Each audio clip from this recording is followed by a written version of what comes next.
कल्पना कीजिए जहां आप एक अंतरिक्ष यात्री हैं जो बृहस्पति ग्रह की परिक्रमा करने वाले उपग्रहों की मरम्मत करने की मिशन पर निकला हुआ है।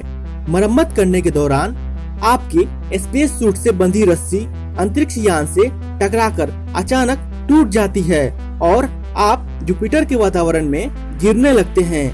आगे आपका क्या होगा?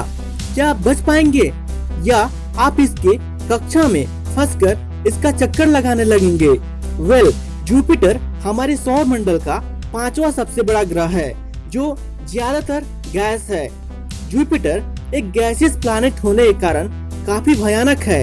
यहाँ पेड़ पौधों का नामो निशान है ही नहीं, जिससे यहाँ हम जीवन की कल्पना कर ही नहीं सकते।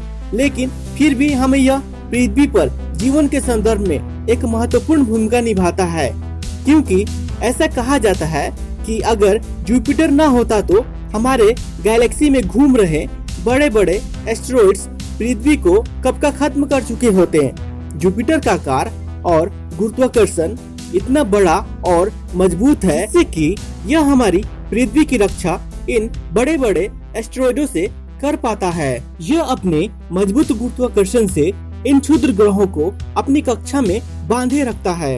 इसलिए संभव है कि जब आपका संपर्क अंतरिक्ष यान की रस्सी से टूट जाए तो यह अपने मजबूत गुरुत्वाकर्षण के कारण आपको अपनी ओर खींचे। अब ऐसे में आपके पास सीमित ऑक्सीजन की आपूर्ति होने के कारण संभव है कि आपकी मौत इसके सतह तक पहुंचने से पहले ही हो जाए।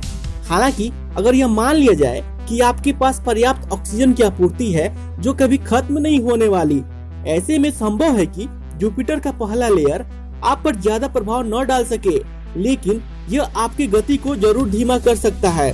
फिर भी आप 482 किलोमीटर पर आवर की स्पीड से उसकी ओर बढ़ने लगेंगे। जुपिटर के 120 किलोमीटर तक के सघन गैसियस बादलों को क्रॉस करने के बाद आप वहां पहुंच जाएंगे जहां तक गैलीलियो प्रोब पहुंचा था, जिसके बाद ही इसका संपर्क पृथ्वी से टूट गया था, क्योंकि यहां तक पहुंचते पहुंचते वायुमंडलीय दबाव पृथ्वी से 100 गुना ज्यादा हो जाता है। इससे 700 किलोमीटर नीचे तक आप वहां पहुंच चुके होंगे जहां मानव निर्मित स्पेसक्राफ्ट ट्राइसेट पनडुब्बी 1150 तक के वायुमंडलीय दबाव को सहन कर सकती है। अब मान लिया जाए कि आपने इस ट्रेमेंडस एटमॉस्फेरिक दबाव को भी सक्सेसफुली पार कर लिया, तब आप वहां पहुंच चुके होंगे जहां कोई भी उपकरण काम नहीं करते हैं, क्योंकि जुपिटर का कोर सारे रेडियो वेव्स को ऑब्जर्व कर लेता है, जिससे आप कोई मदद का सिग्नल भी नहीं भेज सकते हैं। यहाँ तक कि लगातार 12 घंटे तक इसके सतह की ओर बढ़ने के बाद भी इससे आप काफी दूर होंगे। अब ऐसे में जुपिटर के सतह की ओर 4000 किलोमीटर तक पहुँचने के बाद आपको 3300 डिग्री सेल्सियस तक के तापमान का सामना करना पड़ सकता है, जो किसी भी चीज को गैस में बदलने को काफी है। हालांकि लगातार आगे बढ़ने की स्थिति में तापमान सूर्य के सतह के समान बढ़ जाएगा। केमिस्ट्री के सारे नियम फेल होने लगेंगे।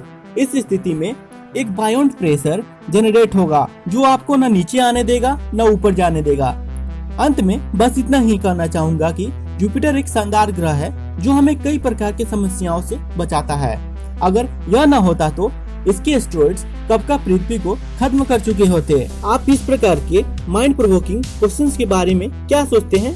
कमेंट सेक्शन में कमेंट करके जरूर बताएं। Thanks for watching this video.